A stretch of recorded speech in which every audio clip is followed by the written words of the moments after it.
میرا نام علی شہزاد اتاری ہے، میں ساہیوال سے ہوں۔ خواب میں اگر کوئی دیکھے کہ جوتے کھو گئے ہیں اور وہ بے یار و مددگار رستے میں بیٹھا ہوا ہے، اس کی کیا تعبیر ہے؟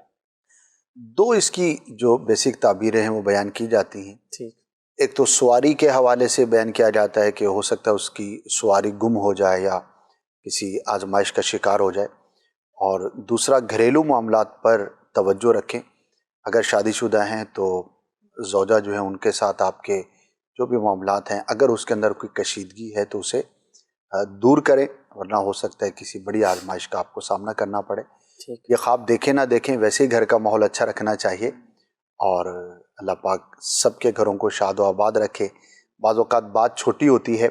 اور ہم اس کو بڑھا دیتے ہیں، اگر چھوٹی بات کو وہیں پر ہی روک دیا جائے، آگے نہ بڑھایا جائے، اس کو جو ہے وہ ہوا نہ دی جائے، تو بہت سارے معاملات سدھر جاتے ہیں۔ تو اپنے گھر کے معاملات کو جنہوں نے یہ خواب دیکھا ہے بالخصوص غور کریں، اگر کوئی کشیدگی ہے، کوئی کمی بیشی ہے، کوئی اختلاف رائے ہے، تو اس کو اچھے انداز پر، احسن انداز پر سولو کرنے کی کوشش کریں۔ اچھا سر بھائی، یہ بات مجھے یاد آ گئی، پچھلے دنوں میں نے ایک عبدالحبیب بھائی کا یہ ویڈیو کلپ دیکھا، جس میں نارملی جو نئی نئی شادی ہوتی ہے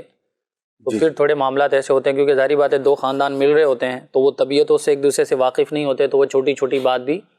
وہ درگزر ہوتی نہیں جی، اس میں بڑا خوبصورت انہوں نے میسج بھی دیا بالخصوص نوجوانوں کو کہ شادی کے پہلے 4-5 سال جو ہے وہ آپ صبر کر لیں، لڑائی جھگڑے ہوتے ہیں، اونچ نیچ ہوتی رہتی ہے، اب 4-5 سال صبر کر لیں، پھر انشاءاللہ آپ کی زندگی جو ہے وہ بالکل آسان ہو جائے گی۔ تو اگر درگزر والا بڑا لمبا صبر کا کہا ہے، 4-5 سال کافی ہوتے ہیں، 1 سال بھی کر لیں تو انشاءاللہ اللہ پاک رحمت فرمائے، بہتر ہو جائے گا۔ مطلب یہ ہے کہنے کا کہ شروع کے دن جو ہیں وہ جذبات جو ہے اس پر فیصلہ کرنے کے بجائے، سوچنے کے بجائے صبر سے کام لینا چاہیے۔ بالکل کئی مسئلے، کئی ایسی چیزیں ہوتی ہیں جن پر خالی ٹائم گین کرنا، تھوڑا سا اس کو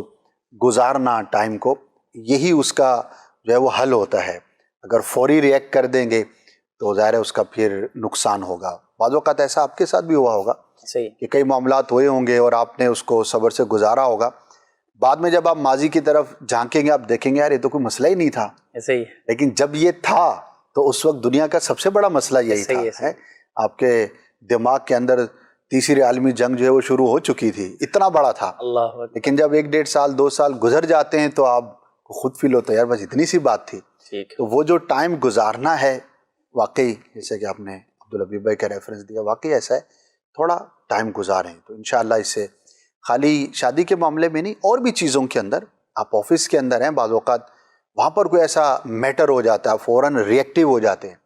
فوراً اس پر اپنا ریئیکشن دیتے ہیں، نہیں دینا چاہیے۔ دوستوں کے اندر بھی ہو جاتا ہے، ایک بری چیز لگ گئی تو فوراً جو ہے کامنٹس دے دیے، نہیں، تھوڑا دوست کو بھی وقت دیں، گھر والوں کو وقت دیں، اپنے ادارے میں وقت دیں، تو ہر چیز کا ایک مداوع ہوتا ہے،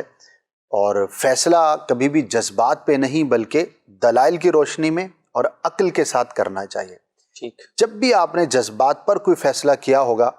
تو اکثر آپ نے ٹھوکر کھائی ہوگی، کیونکہ جذبات میں انسان نارمل نہیں ہوتا، اس وقت زمینی حقائق کو چھوڑ کر بندہ کسی اور فضا کے اندر اور ہواؤں کے اندر ہوتا ہے، اور پھر جب بعد میں خود دیکھتا ہے تو اپنے اوپر ہی شرمندگی ہو رہی ہوتی ہے، یہ میں نے کیا کیا تھا۔ اللہ پاک رحمت فرمائے۔